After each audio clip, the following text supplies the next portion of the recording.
Hello friends, स्वागत है देवा स्टडी पॉइंट आईक्यू में। मैं देवेंद्र। हम आज इस वीडियो में बायोलॉजी के टॉप 50 क्वेश्चन की चर्चा करेंगे। आप किसी भी कॉम्पिटिटिव एग्जाम की तैयारी कर रहे हो तो आपके लिए वीडियो इंपॉर्टेंट रहने वाला है, तो पूरा वीडियो एंड तक देखते रहना है। और लास्ट टाइम मैंने क्वेश्चन पूछा, उसका आंसर आपको कमेंट में देना है और 50 में से आपके कितने क्वेश्चन राइट हो रहे हैं ये भी आपको कमेंट में बताना है। आज हमारा टेस्ट नंबर 7 है।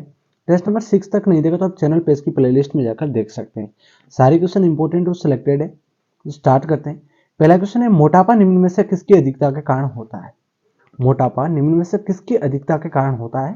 साथ में आप भी आंसर दे सकते हैं। तो आपका राइट हो जाएगा साथियों, मोटापा वसा उत्तक के कारण होता है। मोटापा किसकी अधिकता के कारण? वसा उत्तक की अधिकता के कारण मोटापा होता है। ठीक है, अगला क्वेश्चन है आपका, निम्नलिखित में से कौन उत्तक का उदाहरण है? उत्तक का उदाहरण कौन सा है? उत्तक का उदाहरण कौन सा है? तो राइट हो जाएगा साथियों, रक्त है। कौन सा है? रक्त है। साथ में याद कर लेना है, दांत का सिकर किसका बना होता है? दांत का सिकर है, ये किसका बना होता है? तो आपका राइट हो जाएगा इसमें, दांत का सिकर है वो बना होता है एनामिल का। किसका बना होता है? एनामिल का या इनेमल का, जो भी ऑप्शन में हो आपको राइट कर देना है। ठीक है, अगला क्वेश्चन है, फेफड़ों को ढकने वाला आवरण कहलाता है।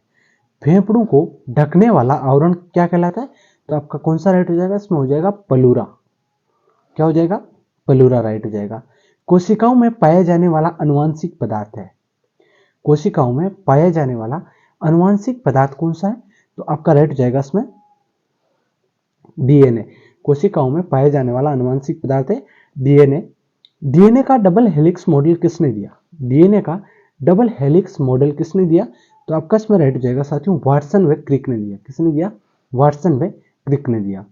माता पिता के गुण उनकी संतान में किसके द्वारा स्थानांतरित होते हैं?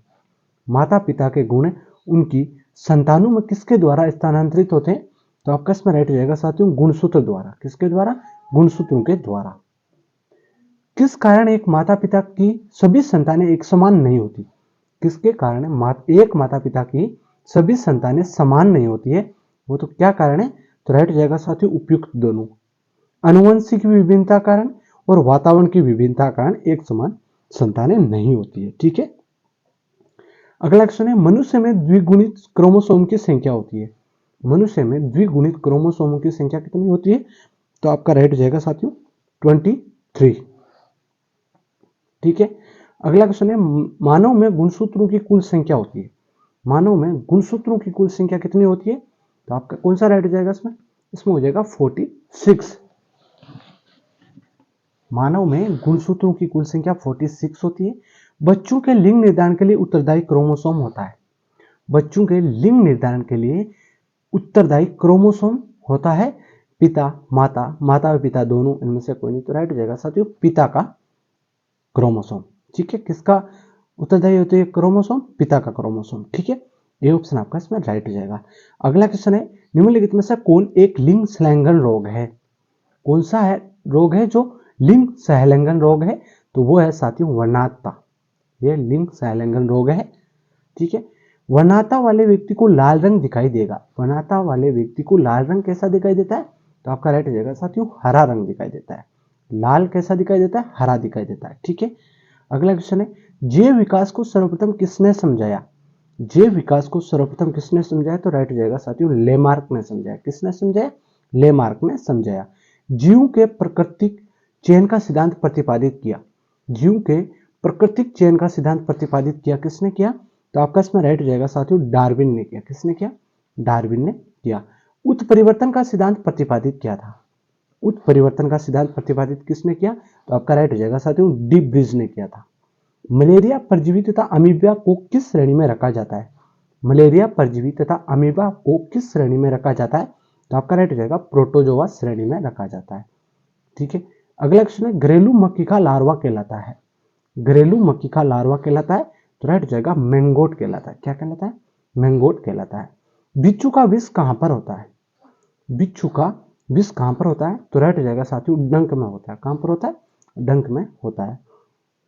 केंचुए में कितनी आंखें होती है? केंचुए में और कछुआ अलग अलग होते हैं। केंचुए की इमेज अगर आप देखना चाहते हैं तो थंबनेल पर आपको इमेज दिख जाएगी, या सबसे शुरुआत में आपको दिख जाएगी केंचुए की इमेज। केंचुआ कैसा होता है देख सकते हैं। तो केंचुए में कितनी आंखें होती है? तो राइट हो जाएगा साथियों, कोई आंखें नहीं होती है केंचुए में। ठीक है, ये आपको ध्यान होना चाहिए। मेंढक का लार्वा क्या कहलाता है? मेंढक का लार्वा क्या कहलाता है? तो आपका राइट हो जाएगा साथियों टेडपोल कहलाता है। क्या कहलाता है? टेडपोल कहलाता है। मेंढक के हृदय में कितने कक्ष होते हैं? मेंढक के हार्ट में कितने कक्ष होते हैं? तो आपका राइट हो जाएगा साथियों 3 कक्ष होते हैं मेंढक के हार्ट में। सबसे विषैला सर्प कौन सा है? सबसे विषैला सर्प आपसे पूछा जाए तो राइट हो जाएगा साथियों क्रेत है। यह सबसे विषैला सर्प है। घोंसला बनाने वाला एकमात्र सांप कौन सा है? घोंसला बनाकर रहता है वो एकमात्र सांप है किंग कोबरा। कौन सा सर्प है? किंग कोबरा सर्प है। कौन सा प्राणी सांपों से लड़ता है? कौन सा प्राणी है जो सांपों से लड़ता है? तो राइट हो जाएगा नेवला है साथियों। कौन सा है? नेवला है। समुद्री सर्प को कहा जाता है। समुद्री सर्प को क्या कहते हैं?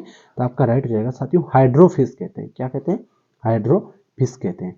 मधुमक्खी और कीड़ी किस वृक्ष से संबंधित है? मधुमक्खी और कीड़ी किस वृक्ष से संबंधित है?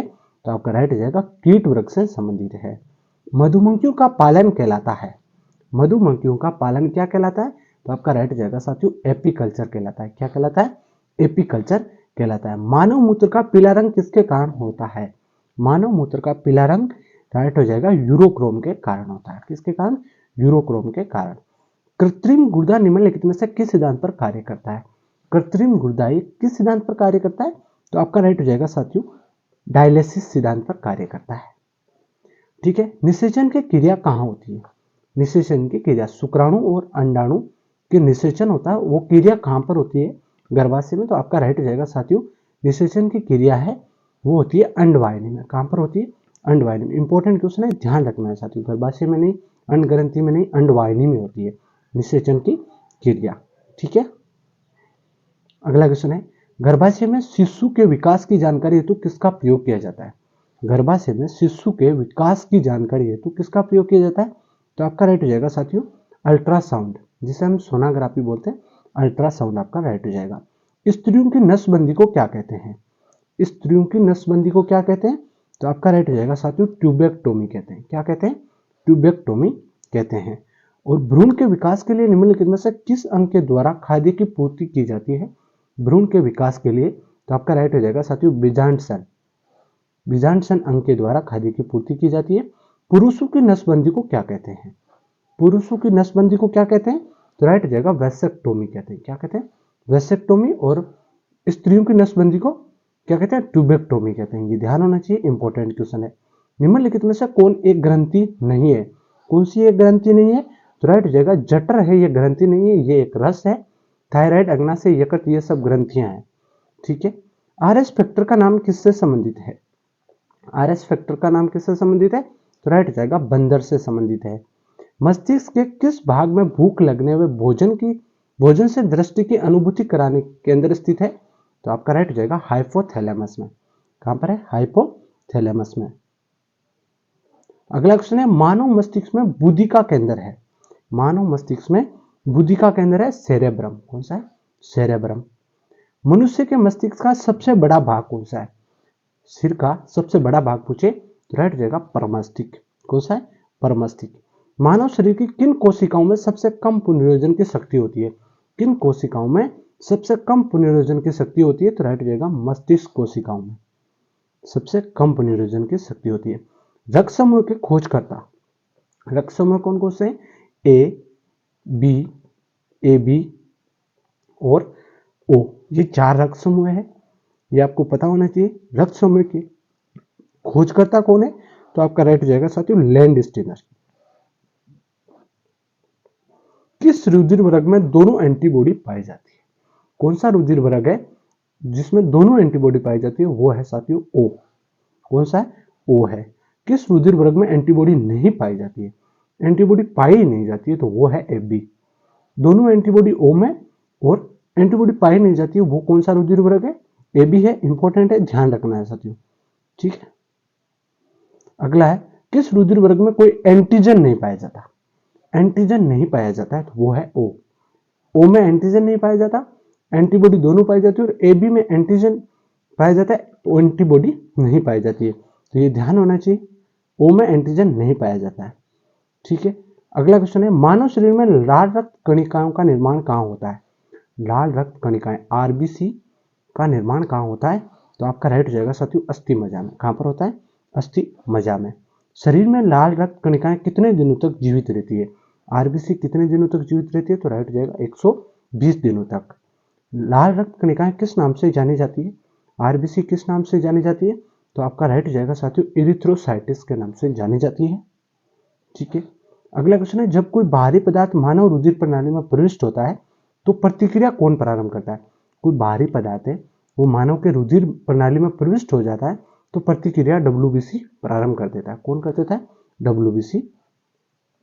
लाल रक्त कणिकाओं का शमशान, आरबीसी का शमशान कौन सा क्या होता है? पलिया होता है। क्या होता है साथियों? आरबीसी का शमशान पलिया होता है। लाल रक्त कणिकाओं का शमशान। इंपॉर्टेंट क्वेश्चन है, ध्यान रखना है। अगला क्वेश्चन है जिसका आंसर आपको कमेंट में देना है, लक्ष्य निर्धारण हेतु रडार तंत्र किस में पाया जाता है? तो इसमें से कौन सा राइट होगा? और 50 में से आपके कितने क्वेश्चन राइट हो रहे हैं आप कमेंट में बताना है। वीडियो को दोबारा देखकर सारे क्वेश्चन याद कर लेना है, क्वेश्चन बार बार पूछे जाते हैं। ठीक है, वीडियो को लाइक कर देना है, चैनल को सब्सक्राइब कर देना है। धन्यवाद, जय हिंद।